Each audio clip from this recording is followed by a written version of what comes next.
Hello friends, मैं हूं सोनिया गोयल और Jaipur the pink city channel पर आपका स्वागत करती हूं। दोस्तों, आजकल शारीरिक कमजोरी, नसों की कमजोरी और थकान कम उम्र से ही देखने को मिलने लगी है।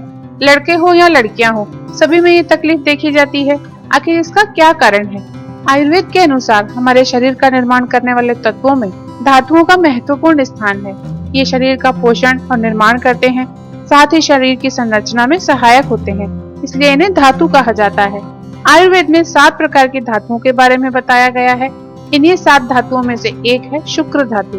हालांकि आम लोगों को शुक्र धातु के बारे में सिर्फ इतनी ही जानकारी है कि इस शुक्र धातु से ही महिला और पुरुषों में सेक्स हार्मोन्स कंट्रोल होते हैं और महिलाओं में अंडे और पुरुषों में शुक्राणु भी तभी अच्छे बनते हैं जब शरीर में शुक्र धातु परफेक्ट हो। लेकिन शुक्र धातु का रोल हमारी बॉडी में सिर्फ इतना ही नहीं है, बल्कि शुक्र धातु इंसान को एनर्जी से भरपूर बनाती है, गतिशील बनाती है, चेहरे पर ओज या चमक लाती है, बढ़ती उम्र का असर कम करती है और शरीर को ताकतवर बनाती है।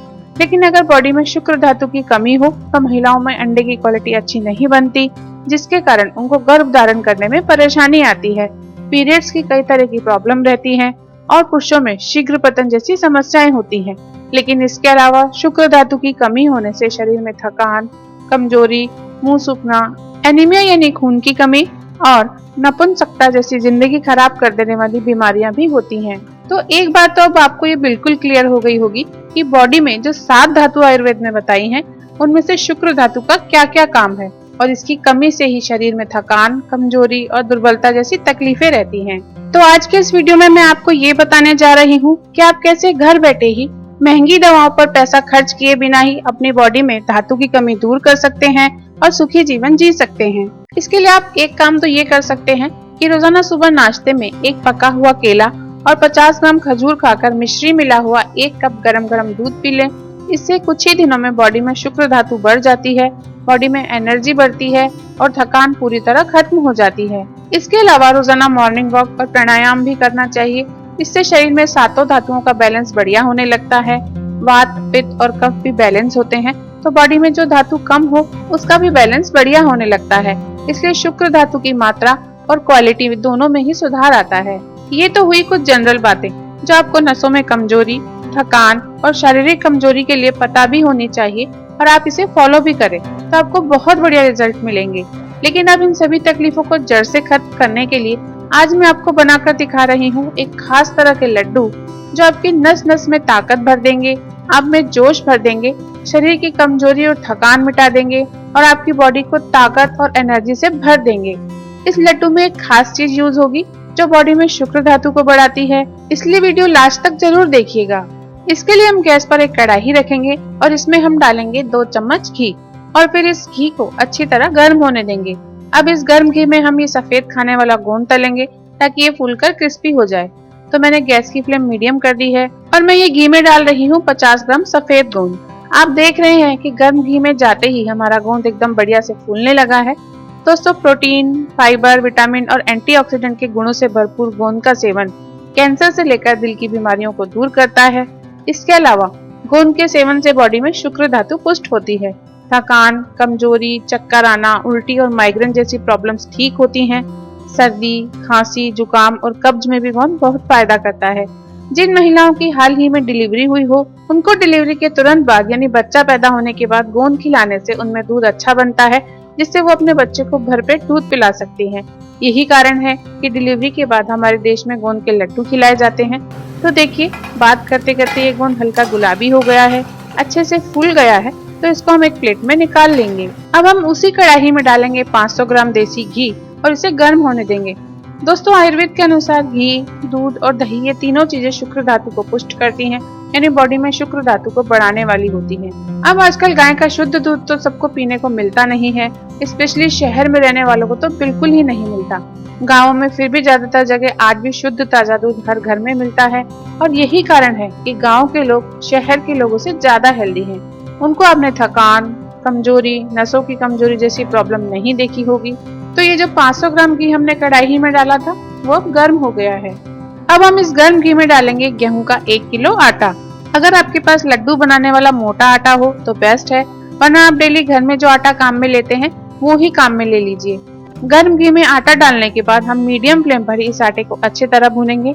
ये हमारा आटा एकदम अच्छी खुशबू देने लगे और इसका कलर थोड़ा ब्राउन हो जाए, तब तक हमको इसे सेकना है घी में। और सेकते टाइम इसको लगातार चलाते रहना होगा, वरना क्या होता है ना कि आटा नीचे से जल्दी लाल हो जाता है और जलने भी लगता है। पूरे आटे की फिर एक सी सिकाई नहीं हो पाती है, इसलिए इस तरह इसको लगातार चलाते हुए सेकेंगे। 10-12 मिनट में ये सिककर रेडी हो जाता है।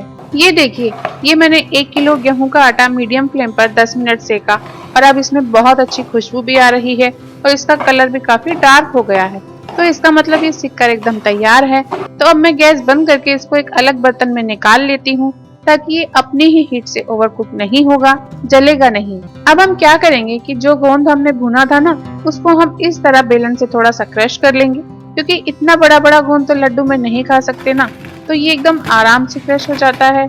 ना टाइम लगता है, ना मेहनत लगती है, बस एकदम फटाफट हो जाता है। ये देखिए, क्रश करके छोटे टुकड़े इस भुने हुए गोंद के हमने कर लिए हैं। अब हम एक कढ़ाई गैस पर रखेंगे और इसमें हम 750 ग्राम गुड़ डालेंगे और इसको गर्म होकर पिघलने देंगे। ये गुड़ आप छोटे छोटे टुकड़ों में तोड़कर डालेंगे तो जल्दी पिघलेगा। गुड़ को आपको तेज आंच पर नहीं पिघालना है, मीडियम फ्लेम ही रखनी है। इसको थोड़ा चलाते रहना होगा, जिससे ये जल्दी पिघलेगा और ये चलाते रहने से कढ़ाई में चिपकेगा भी नहीं, जलेगा भी नहीं। ये ध्यान रखिए कि हमको गुड़ को सिर्फ पिघलाना है, बहुत ज्यादा नहीं पकाना है। पकाने से लड्डू बहुत टाइट बनते हैं, खा नहीं सकते फिर इतने टाइट लड्डू, इसलिए बस जब ये गुड़ पिघल जाए तभी हम गैस बंद कर देंगे। ये देखिए, सिर्फ 5 मिनट में ये 750 ग्राम गुड़ पिघल गया है। इसमें आप साफ साफ देख रहे हैं कि उबाल आने लगा है। तो अब मैं गैस बंद कर देती हूँ और इसमें मैं एक बहुत खास चीज डालूंगी जो आपकी नसों में जोश और ताकत भर देगी, इसलिए ये वीडियो पूरा एंड तक देखिएगा। अब इस गर्म गुड़ में हम डालेंगे भुना हुआ 1 किलो गेहूं का आटा। ये इस तरह सारा का सारा आटा आपको गर्म गुड़ में डाल देना है। फिर इसमें हम डालेंगे घी में भुनकर क्रश किया हुआ खाने वाला सफेद गोंद। ये देखिए, जो गोंद हमने भून कर रखा था वो पूरा मैंने इसमें डाल दिया है। अब लड्डू के इस मिक्सचर में हम डालेंगे 50 ग्राम काजू, 50 ग्राम बादाम, 50 ग्राम पिस्ता और 50 ग्राम किशमिश। ये सब कुछ मैंने छोटे टुकड़ों में काट कर रख लिया था, ताकि लड्डू का मिक्सचर तैयार करते टाइम ये सब कुछ गरम गरम मिक्सचर में डाल सकूं। क्योंकि आप जानते हैं कि लड्डू का मिक्सचर ठंडा हो जाए तो फिर लड्डू नहीं बांधे जा सकते। अब बारी है इसमें सबसे खास चीज डालने की, और वो चीज है ये अश्वगंधा पाउडर। ये आपको किसी भी आयुर्वेद की दुकान पर बहुत ही आसानी से मिल जाएगा। गाँवों में तो हर साल सर्दी में अश्वगंधा और सफेद मूसली के लड्डू बनाकर खाए जाते हैं, क्योंकि ये चीजें सर्दी से तो बचाती ही हैं, साथ ही साथ बॉडी की नसों में गजब का जोश और ताकत भर देती हैं। तो ये अश्वगंधा का पाउडर हम डालेंगे सिर्फ 100 ग्राम, इससे ज्यादा नहीं डालना है। अश्वगंधा का यूज एक लिमिट तक ही करना होता है, वरना ये पाचन शक्ति और ब्लड प्रेशर खराब कर सकता है। बस अभी मिक्सचर अच्छी तरह मिक्स करेंगे ताकि सारा मिक्सचर एकसार हो जाए। अब हम लड्डू बांधना शुरू करते हैं। ये मिक्सचर हल्का गर्म रहे तभी लड्डू बांध लें, क्योंकि अगर ये ठंडा हो जाएगा तो लड्डू नहीं बांधे जा सकेंगे, ये बिखरने लगेगा। लड्डू बांधते टाइम ये मिक्सचर हमारे हाथों पर चिपके नहीं, इसके लिए हम अपने हाथों पर थोड़ा सा घी लगा लेंगे और थोड़ा सा इसमें से मिश्रण लेंगे, उसे इस तरीके से बाइंड करके लड्डू बना लेंगे। बस इसी तरह सारे लड्डू बना लीजिए। बीच बीच में जब भी मिक्सचर हाथों पर ज्यादा चिपकने लगे तो फिर से हाथों पर थोड़ा सा घी लगा लीजिए। अगर लड्डू बनाते बनाते मिक्सचर बिल्कुल ठंडा हो जाए और लड्डू बनने में प्रॉब्लम आए तो आप इस मिक्सचर को फिर से थोड़ा सा गर्म कर लीजिए और लड्डू बना लीजिए। ये देखिए, एनर्जी से भरपूर लड्डू तैयार हैं। बहुत ही टेस्टी, बहुत ही अच्छे लड्डू बने हैं और आपने देखा ये बड़ी ही आसानी से बन जाते हैं। तो रोजाना 1 लड्डू सुबह नाश्ते में खाइए और ऊपर से 1 कप गर्म दूध पी लीजिए। ये लड्डू थकान, कमजोरी, सर्दी, जुकाम, खांसी, कफ और बलगम को तो दूर करेंगे ही, साथ ही साथ आपकी नसों की कमजोरी दूर करके आप में नया जोश भर देंगे और बढ़ती उम्र का असर भी कम कर देंगे, जिससे आपकी लाइफ में नई खुशियां और नई स्फूर्ति आएगी। लड्डू पूरे तरीके से ठंडे होने के बाद किसी भी कंटेनर में भरकर रख लीजिए। ये 2 महीने तक खराब नहीं होते। तो आप ही लड्डू बनाइए, खाइए और अपने अनुभव Jaipur the pink city channel पर शेयर कीजिए। वीडियो अच्छा लगे तो इसे शेयर भी कीजिए, ताकि ज्यादा से ज्यादा लोगों को इसका फायदा मिल सके।